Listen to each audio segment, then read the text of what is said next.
welcome to Christmas Assembly. I bet you didn't think that you'd get me here, did you? I was hoping I'd be able to come and see you this year. It's a bit of a surprise though, isn't it? And our assembly is called the Big Christmas Surprise. Now I wonder, have you ever had a big surprise? What is the biggest surprise that you've ever been given? Have a little think about it. Maybe you could tell your teacher.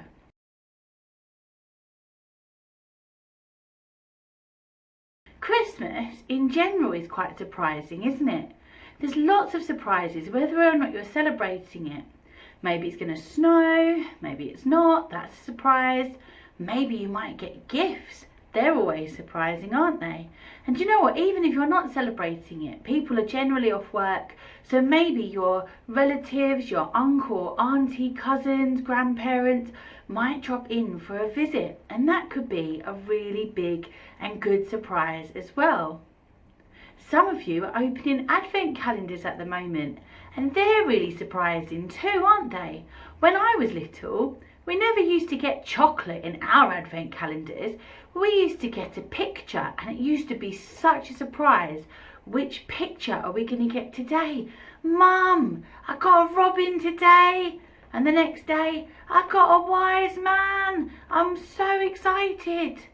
But nowadays, chocolate is like a really standard advent calendar, isn't it?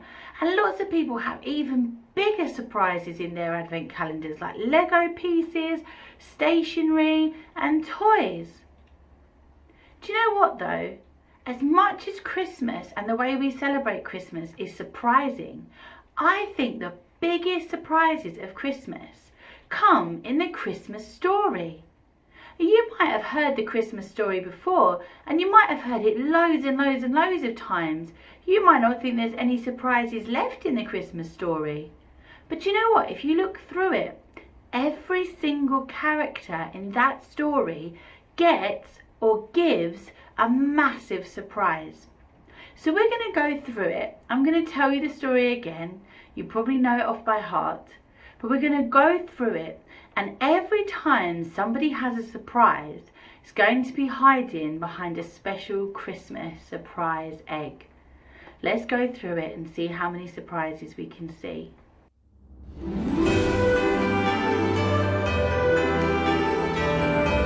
Our story starts in a really ordinary town in the Middle East called Nazareth.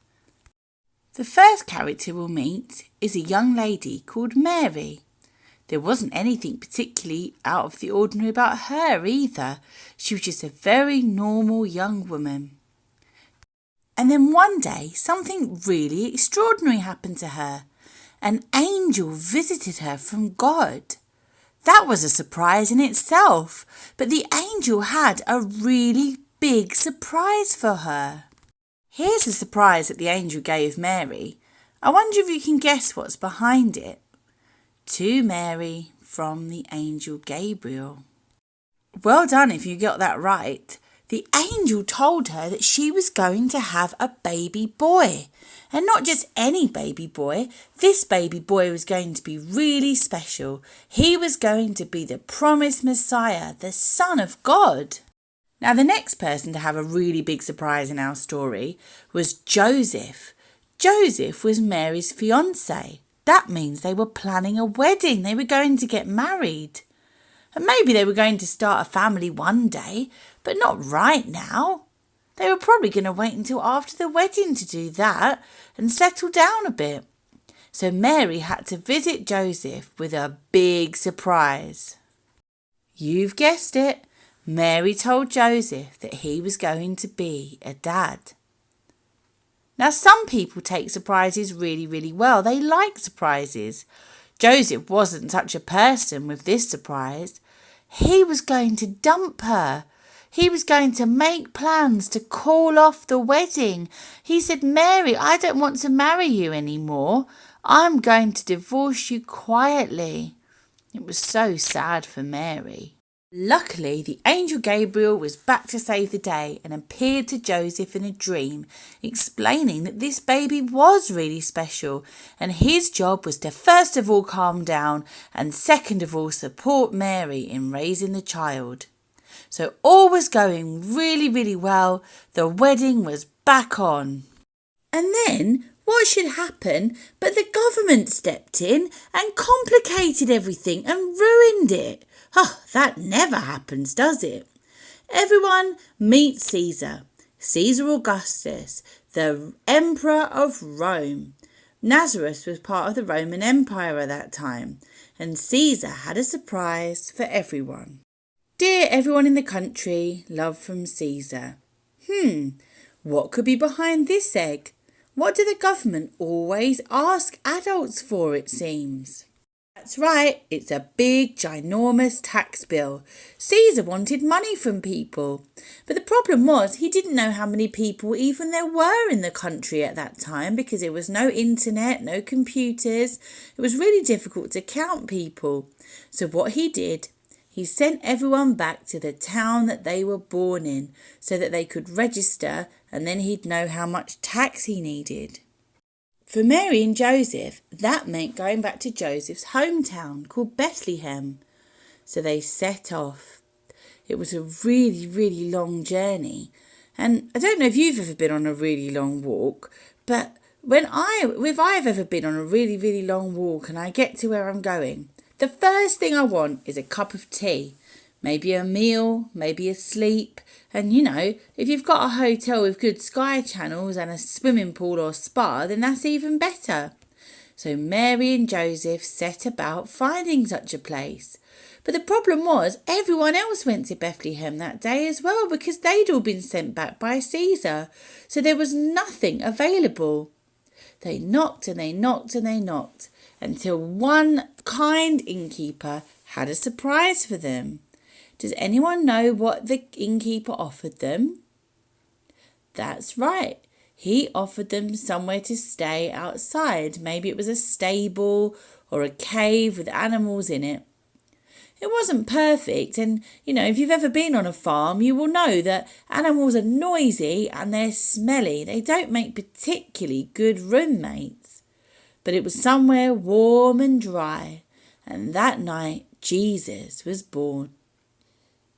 The next people to get a really big surprise in our story were kind of in Bethlehem, but they were on the hills outside Bethlehem. They were shepherds. Now, to really imagine first century shepherds, you've got to think of the people that you would really want to have at your party. Think of YouTubers, influencers, maybe celebrities, footballers, that kind of thing. Now think of the complete opposite person. Somebody that you would never, ever, ever think of inviting to your party or help you to promote your event because they were just really unpopular. They were a bit weird. They smelt a bit funny because they used to sleep outside and snuggle up to the sheep. But they had a really big surprise. Here it comes to the shepherds. The shepherds saw a bright light in the sky. And then an angel appeared, and then another one, and another one, and another one, and soon the whole sky was filled with angels singing glory to God in the highest and peace on earth. And do you know what it says in the Bible? That they were terrified. Think I'd be terrified as well if that happened to me. But the angel said, "Don't be afraid. I bring you good news of great joy." And they explained that Jesus, the Messiah, was born in Bethlehem and that they, the shepherds, the ones that nobody ever thought of inviting anywhere, were going to have front row seats. They're going to be the first people to visit this new baby. They were so excited they ran to Bethlehem and visited the new baby Jesus. Now, the next people to have a surprise in our story are some wise men in the east. They saw a star in the night sky. And do you know what? Back then, it was really, really important what stars you saw. And And if you saw a star in the night sky, people used to believe that it was really significant.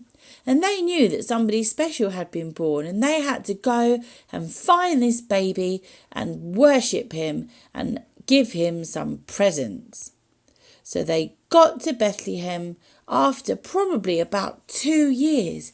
It was a really, really long journey. They saw Jesus and they gave him some gifts.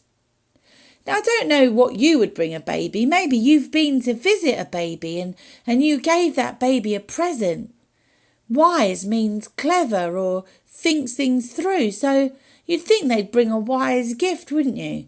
Maybe a bottle, maybe a blanket, maybe a rattle or some milk for a baby.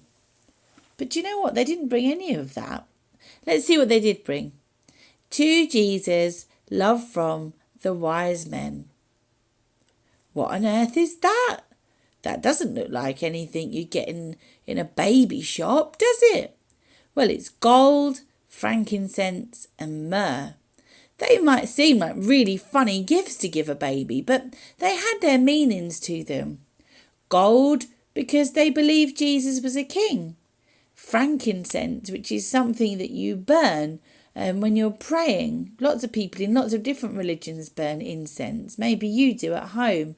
And that was to show that they believed he was somebody that you should pray to and worship. And myrrh's a really strange gift to give to a baby, because that's something that you is a spice that you rub into somebody's body to help look after it once they've died, which is a really strange thing to give to a baby, isn't it? But that showed that they believed that Jesus had a special job to do at Easter time. Now, we've nearly finished this assembly. I reckon you've listened really, really well, because you normally do. I've got a bit of a reflection for you. Now, the final gift says, to ? Love from me. And I want you to have a think about what you could bring this Christmas time, whether or not you're celebrating. Maybe you could be generous, like the innkeeper was generous. He didn't have a lot, did he? He didn't have the best room in the best hotel, but he didn't say, oh no, go away, I've not got anything for you. He let Mary and Joseph share what he had. Maybe you can share what you have with people. I wonder how you could be generous. Maybe you could include people like the shepherds were included. Because as I said, the shepherds weren't particularly popular, but they were invited. I wonder who you could include.